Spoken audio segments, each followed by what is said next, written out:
रहा जिसकी वजह से जनता पिस रही। मैं शैलेंद्र दुबे जी को इनवाइट करता हूं। निजीकरण की वो भी बड़ी लंबी लड़ाई लड़ रही है और बिजली विभाग के बड़े कर्मचारी नेता हैं। बहुत शुक्रिया आपका शैलेंद्र जी।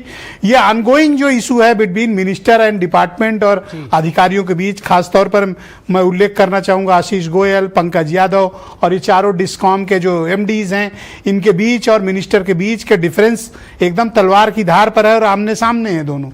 आखिर ऐसा क्या है? क्या कोई तीसरा भी है जो इस डिपार्टमेंट को पर्दे के पीछे से चला रहा है और मिनिस्टर को ये कहना पड़ा कि मेरी बात नहीं सुनी जा रही है, गालियां मुझे खानी पड़ रही हैं?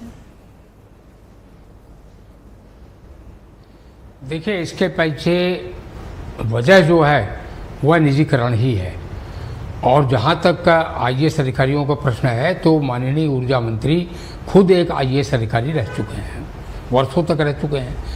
तो आईएएस अधिकारी कैसे काम करते हैं उसका संज्ञान सबसे अच्छा अगर किसी को है तो माननीय ऊर्जा मंत्री को है।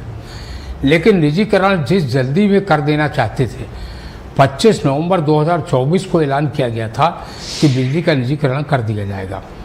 यह भी एक प्रेस स्टेटमेंट आया था कि कुंभ के दौरान निजी क्षेत्र की बिजली होगी, लेकिन महाकुंभ निकल गया और जो कुछ भी किया बिजली कर्मचारियों ने ही किया।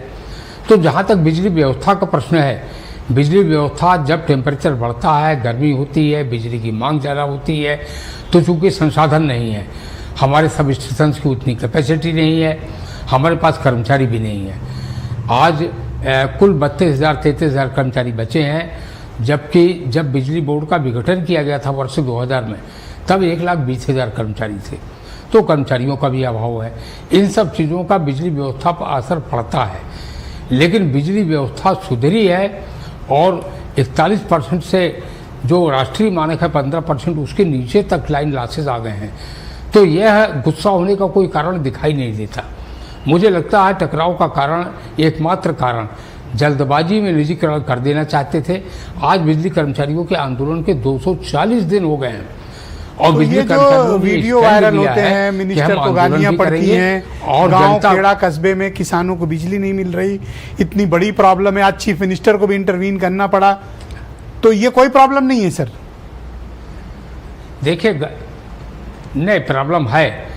अब मिनिस्टर को गालियां पड़ती हैं, वह इतनी बड़ी प्रॉब्लम नहीं है कि गालियां तो जनसेवकों को पड़ती हैं, गालियां तो हम लोग भी कर्मचारियों के बीच में काम करते हैं, हम लोगों को भी गालियां पड़ती हैं, आम जनता से भी हम लोगों को गालियां पड़ती हैं। क्या वाकई में आप ये मानते हैं, आप तो इस डिपार्टमेंट को बड़े नजदीक से देख रहे हैं, कि क्या ऊर्जा मंत्री के आदेश और निर्देश का इस विभाग में पालना नहीं होती? बिल्कुल पालन होता है, लेकिन इस निर्देश का पालन कि सीधे निजीकरण कर दो, चेयरमैन भी करना चाहते थे, ऊर्जा मंत्री भी करना चाहते थे, आज 240 दिन हो गए, कर नहीं पाए। इससे उत्पन्न फ्रस्ट्रेशन भी हो सकता है, मैं नहीं कह रहा हूँ यही है, लेकिन यह भी हो सकता है। और जो जल्दबाजी है निजीकरण के पीछे, उसके पीछे मेगा घोटाला है, बहुत बड़ा घोटाला हो रहा है। 1 लाख करोड़ रुपए की परिसंपत्तियाँ, 6500 करोड़ रुपए रिजर्व प्राइस रखी गई है। यह विषय है, ठीक है, आपके इसमें डिबेट में आज यह विषय नहीं है, लेकिन इसकी पृष्ठभूमि में यही विषय है कि जितनी तो आपके मुताबिक अधिकारी अच्छा काम कर रहे हैं, स्कैम है, मंत्री उनके ऊपर अनड्यू प्रेशर बना रहे हैं? जी नहीं, जहाँ तक अधिकारियों का प्रश्न है, मैं साफ शब्दों में इस चैनल पर कहना चाहता हूँ कि जिस प्रकार से 10 मिनट के लिए बिजली जाने पर जूनियर इंजीनियर से लेकर मुख्य अभियंता तक को सस्पेंड किया गया, जबकि तकनीकी जांच नहीं कराएगी। तकनीकी जांच में बिजली विभाग की गलती ही नहीं थी, नगर निगम की गलती थी। तो जिस प्रकार से यह काम हो रहा है, यह विशेषज्ञों का विभाग है, यहाँ से आईएएस अधिकारियों को हटाया जाना चाहिए और तत्काल इन लोगों को यहाँ से बाहर किया जाए, और जो विशेषज्ञ इंजीनियर हैं उनको यहाँ रखा जाए। अरे आप हटाने की बात कर रहे हो, एक फार्मर आईएएस अधिकारी यहाँ ऊर्जा मंत्री हैं जी। आप कह रहे हो सबको हटा दे, फार्मर आईएएस को ऊर्जा मिनिस्टर बनाया है? ब्रजेश जी, ऊर्जा मंत्री कोई भी हो सकता है, लेकिन बिजली विभाग में का चेयरमैन कोई किसी को भी नहीं होना चाहिए। उत्तर प्रदेश में आईएएस अफसर सब चीज के विशेषज्ञ हैं, इंजीनियर को वो ऑपरेशन कर लेते हैं, वो दवा भी बेच लेते हैं सर, एक बात, वो इंजीनियरिंग भी कर लेते हैं सर।